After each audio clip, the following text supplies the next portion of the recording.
We're going to look a little more in depth at graphs of sinusoidal functions. So remember, a sinusoidal function isn't necessarily the graph of the sine function. It could also be the cosine function. Both of those collectively are called sinusoidal functions. So in the previous lesson, we looked at just the parent function for the sine of theta and for the cosine of theta, and talked about some of their attributes, such as the period, the frequency, the midline, and the amplitude. Well, when you start changing the equation of the function, you're going to get transformations. So the period, frequency, midline, and amplitude, those are going to change. The range of the graph is also going to change.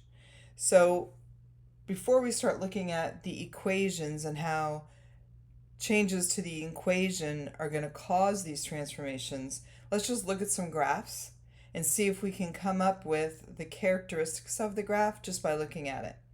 So what you see here is a graph of f of theta. It tells us that two periods of the sinusoidal function f of theta are graphed in the figure above, and we're supposed to find the period, the frequency, the amplitude, and the midline. All right, so first let's figure out what the periods are. So as you look at it, let me use my highlighter here. So I'm going to start right here at 0, 3, and then as I trace the graph, I'm going to try to figure out where the period ends. So it's going up to a max of 6. It comes back down to 3, a value of 3 again, but that's not the whole period, because that's really only one hump kind of above the line y equals 3, and then it goes down to its minimum of a value of 0 and then comes back. There's one full period. You'll notice that looks just like one period of a sine function. So remember, the parent function for the sine, you have to know what the parent looks like. Whoops. Let's get that back out to just a regular pen. Let's erase that and just put the pen out here. So when we look at one full period, you're going to want to know that shape on sight. The sine graph starts at 0, 0. It has a max of 1 and a min of -1 because the radius of the unit circle is 1, so you can never get further away than 1. And then it goes up to 1, comes back down through 0, goes down to -1, and then comes back here to 0. This is one full period. And remember, it takes 2 pi to do that, because this would be 2 pi, because sine of 0, sine of pi, and sine of 2 pi is 0. And then at pi over 2, we're at 1, and then at 3 pi over 2, we're at -1. And so you can see what the one full period looks like, and that's what I traced in yellow. Now notice the period is different, because this one begins at an x coordinate of 0, but it's done at pi. So see, the period has changed. It goes through one full cycle in the interval from 0 to pi, and so the period is only pi. Now notice if I start at pi and I go through one period, notice I'm ending at 2 pi.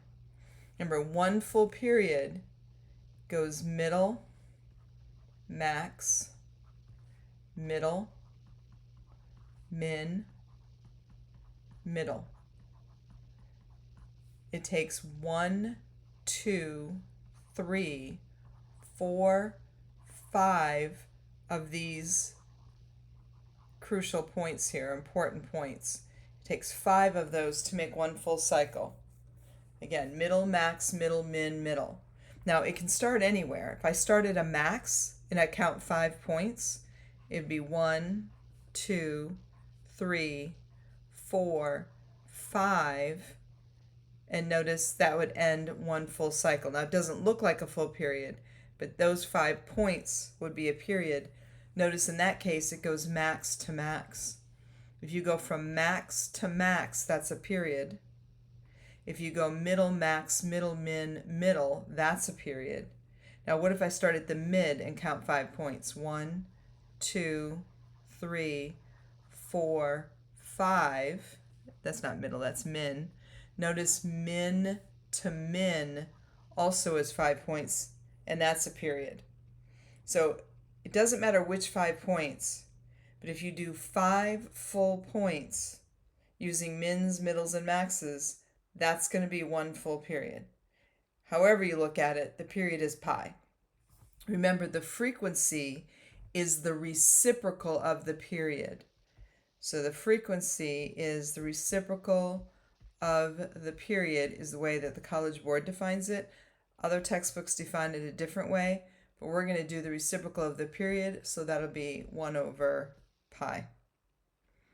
The midline is this imaginary horizontal line that goes through your middles, and that's the line y equals 3. Normally it's y equals 0.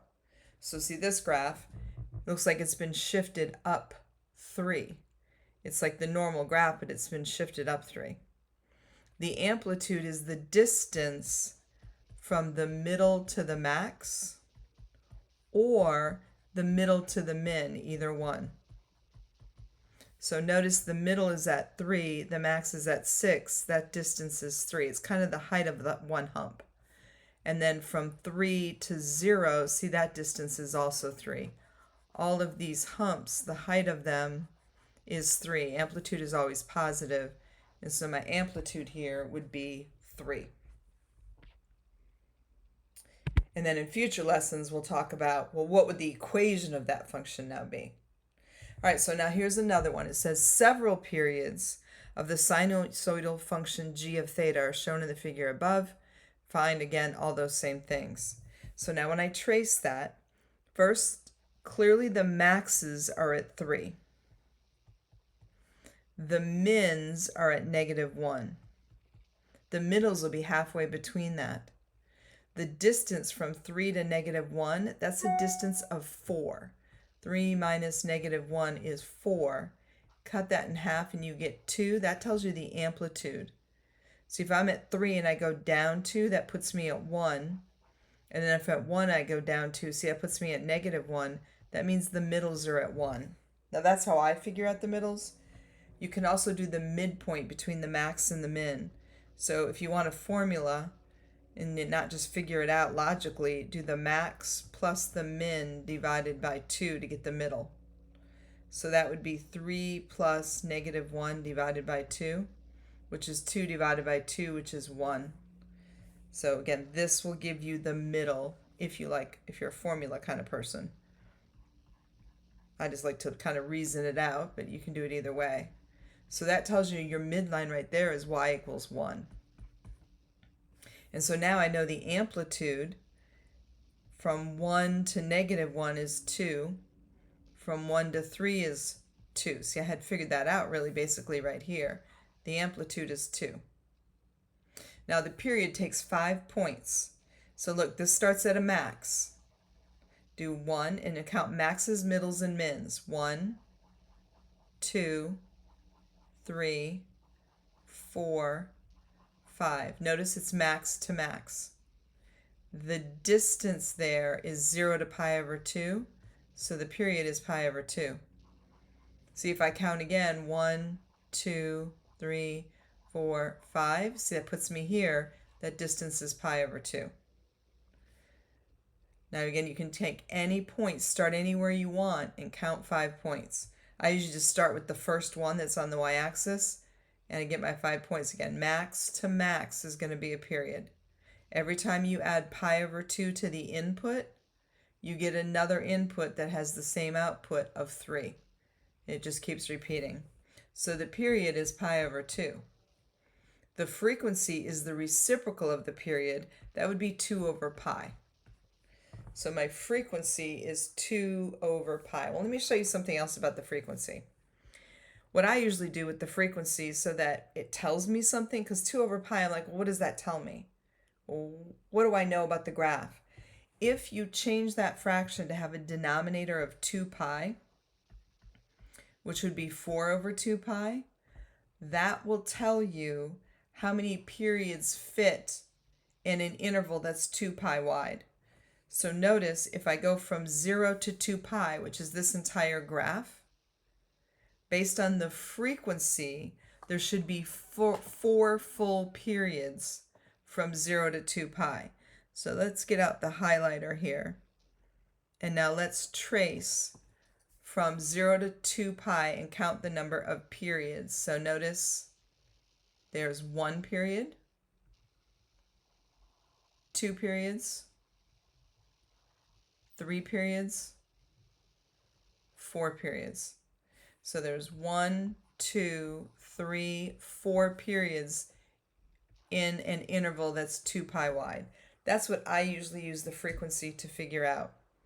And that's going to be important down the road, because this number 4 you're going to need to know, because it's going to be one of the numbers that's in the equation when we try to write the equation of g of theta. Right, so the frequency, though, is 2 over pi. So if you're asked for the frequency, you say 2 over pi. It's also could be written as 4 over 2 pi, which actually is more information. This also tells you that you'll get 2 periods from 0 to pi. Notice if I go 0 to pi, see I get 2 periods. That's what the 2 over pi is telling you. But knowing how many periods there are from 0 to 2 pi is going to be more useful down the road. All right, so now we don't have the graph. We just have this little nugget of information here. So it's telling me, it says the sinusoidal function h of theta has a maximum point at pi 8. And the first minimum after reaching this maximum is at 3 pi negative 2. So let's just visualize that for a moment. So at pi, we're at 8, and that's a max. And then the very next minimum after this maximum is at 3 pi negative 2. So let's say there's pi, here's 2 pi, here's 3 pi, and now we're at negative 2. And that point is here, and that's a min. Well, from pi to 3 pi is a distance of 2 pi, right? 3 pi minus pi is 2 pi. But that doesn't mean the period is 2 pi. If I go from a max to a min, that's not a full period. Let's go back to a graph. If I go from a max to a min, let's erase all my scribbles here. So if I go from a max to the very next min after that, is that the full period? How much of the graph is that? Isn't that only half the period? Because the full period goes to here. You see that's only half? So from here to here is half of a period. So if you go max to max, that's a full period. But if you go max to min, that's half a period. Min to max is also half a period. So when they tell me that to go from pi to 3 pi, which is a width of 2 pi, that's only half the period. So the full period would be 4 pi. So I would have to go 3 pi, 4 pi, 5 pi. At 5 pi, see, I'm going to be back at the max. At 2 pi and at 4 pi, I'll be at the middle. What's the middle? 8 plus negative 2 is 6. That would be 3, right? Right, that's a distance of 10. 10 divided by 2 is 5. 8 minus 5 is 3. 3 minus 5 is negative 2. See, the middles are going to be right here at 3. Here would be 1 full period. Notice it's 5 points. So the full period is 4 pi, so the frequency is 1 over 4 pi. Then we have the midline, which in the course of figuring that out so I could graph it, is y equals 3. Remember, the midline is the equation of a line, so it's y equals 3. Don't just say 3. It's y equals 3. It's the equation of an imaginary horizontal line. Again, it's the midpoint between the max and the min is where the midline will be. And the amplitude is the distance from middle to max or middle to min. From 3 to 8 is a distance of 5. From 3 to negative 2 is a distance of 5, and therefore your amplitude will be 5. Okay, example 4. Okay, now we're going back to, this is one we've actually already done before. So now we're going to add a little something to it. So I'm going to go through the same questions, but you'll notice that part B asks something new. Part B says to find the period, frequency, amplitude, and midline for the graph. We haven't done that before. So let's go through the scenario again. This is the first one I think we looked at. This is the one with the clock on the vertical wall.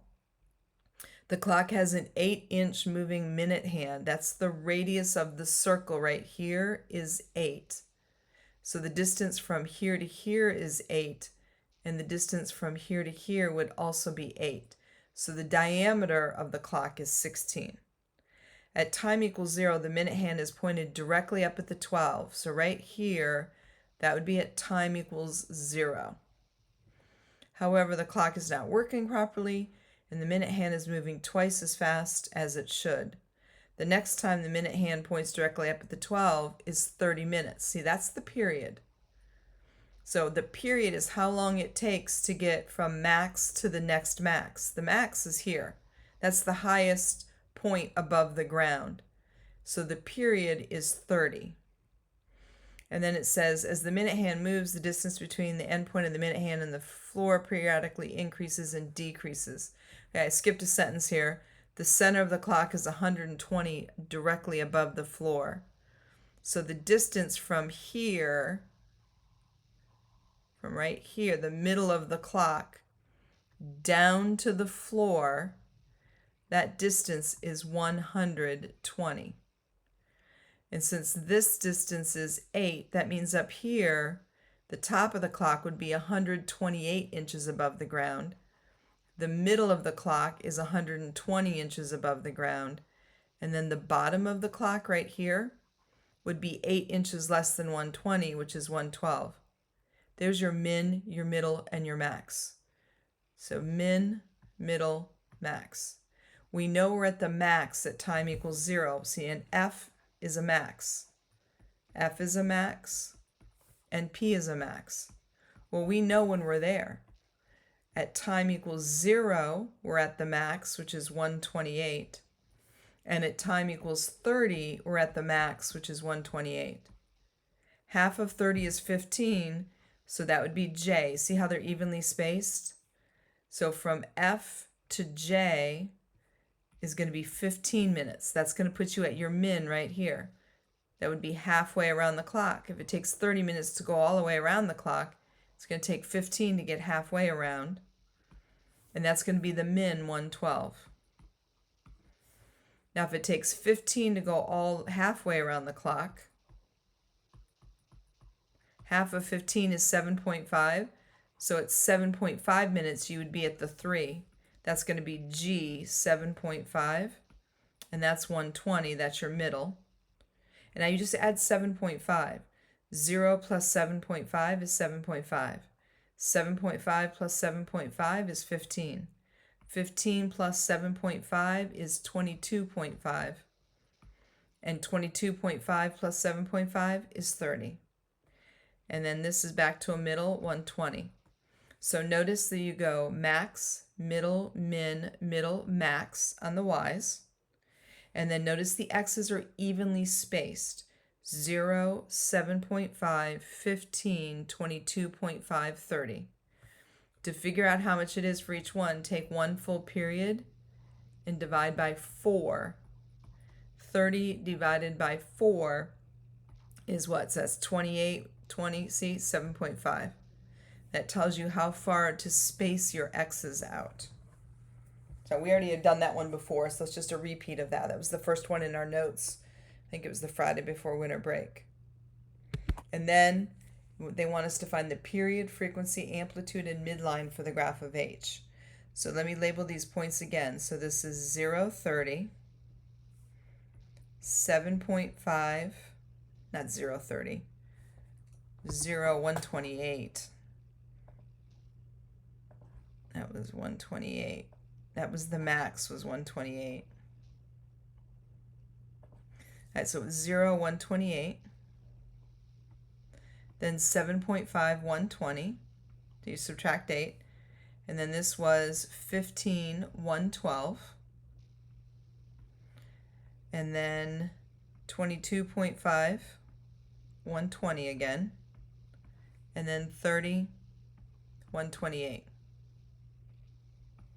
So the period is max to max, 0 to 30. But see, we already knew the period was 30, right? Because that's how long it took to go all the way around the clock. That's one full cycle, 30 minutes. The frequency is the reciprocal of the period. That'll be 1 over 30. Notice the period doesn't have a pi in it. So common misconception is that the period always has to have something to do with pi. Not true. In the real world, it can be just a regular number, so it doesn't have to have a pi in it necessarily. All right, and so then we're looking at the amplitude. The amplitude is the distance between middle to max. That would be here from 120 to 128 is a distance of 8. This distance is 8. Remember, the dotted line is the midline. 8. That's the radius of the circle in the real world. And the midline is this imaginary dotted line that's y equals 120. So now you know all the characteristics of the graph as it relates to this clock. Now down the road, you're going to be asked to write the equation of h of theta, and these numbers are going to help you do that, to know what the equation of that graph will be. And then it says find two intervals for which the graph of h is both decreasing and concave up. So now look at the entire graph, not just the 5 points. Looking at the entire graph, let's highlight where we're decreasing and concave up. All right, so the graph is increasing from wherever this is to F. That's increasing. Okay, I'm decreasing from F to J. This entire time I'm decreasing. But concave up would be from G to J. Right here is where I'm decreasing and concave up in this interval. Now I'm still concave up from J to K, but I'm increasing. From K to P, I'm increasing, but I'm concave down. From P to wherever this is, I'm concave down. Now from here to here, notice, I'm once again concave up and decreasing. Now do you see how what I've highlighted in yellow? Aren't both of those intervals the same relative position on the graph? You see how they're the same basic place. Now I have to give those intervals. Now I'm going to use the actual coordinates here. Now when you give an interval, intervals always are in x's. So it's going to be from x equals something to something, and then x equals something to something, 2 intervals. Well, the easy one is this one, because I can see G is at x equals 7.5 to 15. So that'll be 7.5 to 15 is my first interval. Now I need another interval. Well, I can get intervals all day long because this is a periodic function. And remember what we did. This is going all the way back to the very first lesson. If you want to get the next time that the graph is in this same part of the cycle, you add 1 full period to it. So add 30, because remember the period is 30. Add 30 to each of these times. That would be 37.5 to 45. That would be this part of the graph, because this point right here, you would add 7.5 to 30, which would be 37.5, and you're back to a middle, so that would be 120. And then this point right here, you would add 7.5 again. You would take 37.5 and add 7.5 again to get to the next point. And notice that's 45. This point would be 45, 112. Remember to go from every point to the next point, you add 7.5. If you want to go from a point to the same relative point on the next period, you add 30. Either way you do it, these are the 2 intervals that you would give. Now, if I keep adding 30 to these numbers, I will get more and more intervals because this graph is infinite. It's going to keep following the same cyclic pattern forever. So if I keep adding 30 to each number, I'll get more and more intervals that have that same pattern.